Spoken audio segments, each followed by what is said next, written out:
And now, speaking about Portuguese, let's have our Portuguese Rui Tavares. A big applause for him. Thank you. Olá, Rui.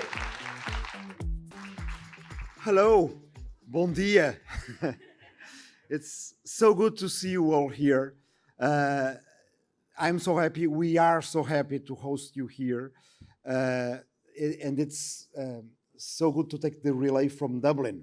When we have our EGP congresses, they are not discrete moments, they are part of a continuity. They are part of a story that we are building together.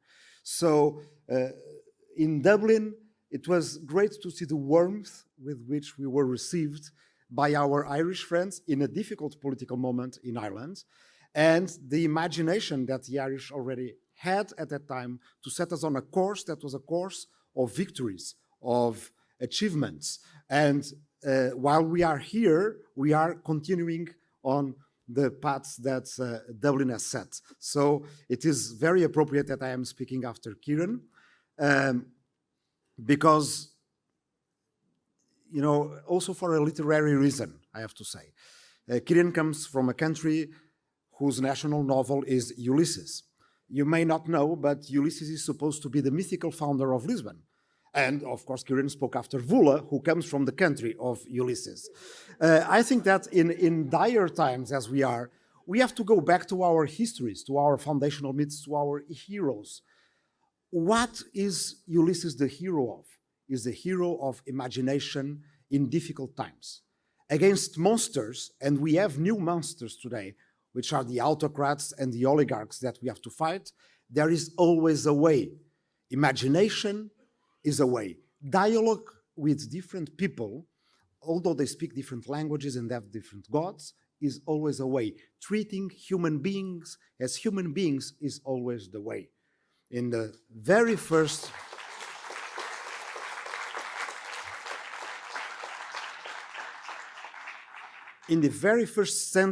verse of the Odyssey, Ulysses is called polytropon, and that in Greek means that of many ways, of many paths, which means that we, as Greens, also a little bit as Greeks, we know that this narrative that there is no alternatives, it's the biggest sham in politics. There is always an alternative. We are the alternative.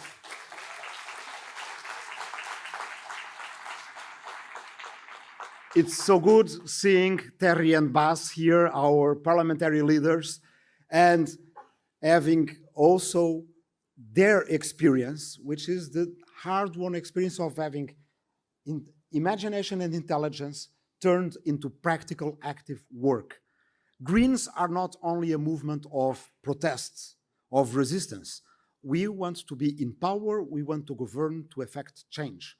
And this is what in every EGP Congress we do. We unite imagination with implementation, with practical sense and business. They do it every day, and we know how difficult it is in Brussels. And this is the learning experience that we take out from every EGP Congress. Particularly we in Livre, as a party that wants to govern in this country, we want to learn from this experience from Germany, from the Netherlands, from Denmark, from every country where sometimes when we see a good thing in our streets at the national level, it's because a green politician was behind that new good change that improved people's lives. So thank you. I had a note here somewhere, but I forgot about it. Well, Kieran has already said it. Here in Lisbon, we are at the epicenter of the housing crisis. Prices are nowhere so high as here, and we are in the trenches of a fight for workers' rights. We will have a general strike next week. Both trade union confederations have called for it. We are supporting it. Last time that the right-wing government has tried to change the labor code, they had the pretext of austerity and budget issues. Now they don't have that pretext. The economy is growing. We have never had so much employment. There's no troika and austerity being forced upon us. They are attacking workers' rights because it's in their DNA. And they will have, because they do not have a majority, they will have the support of the far right. This means that children that are younger than 12 will not be able to refuse to serve their bosses even on weekends. That means that when a worker is fired, even if he or she wins in court, this worker does not have to be reinstated. And that also means that the right of trade unions to collective negotiation and representation of workers will be under attack. And they are already talking about, because they do have 2/3 in parliament now and they can change the constitution, to even change the right to strike. It is very important to denounce this to all our European friends so that people know what the center-right and the far-right do when they work together and what we are facing up against. But I am very happy that in this Congress, we are not listening so much to words of resistance and survival. Of course, we want people to survive authoritarians, but first of all, and mainly, we want people to live and to live fully. We do not need just to resist, we need to win. And this is what we are talking about here. And for that, we have the support of the arts, of literature, of music.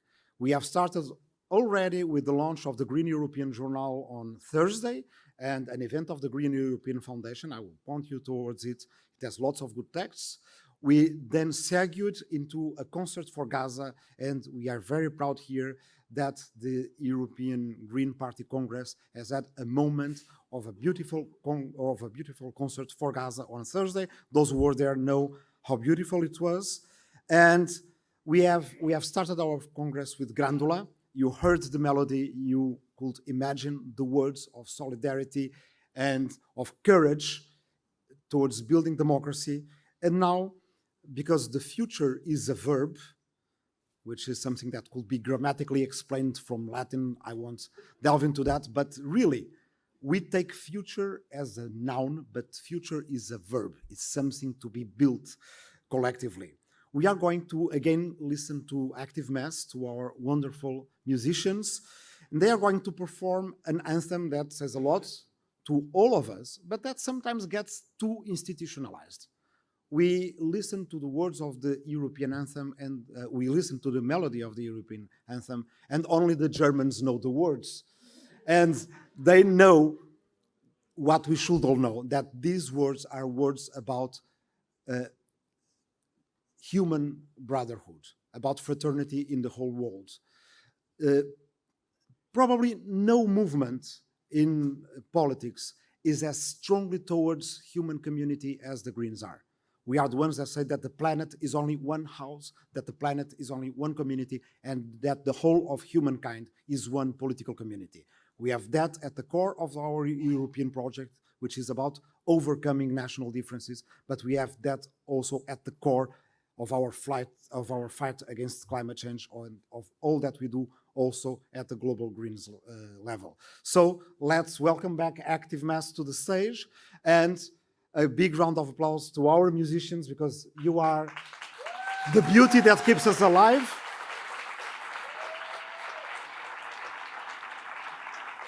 And let's all listen to our ode to joy. Thank you very much.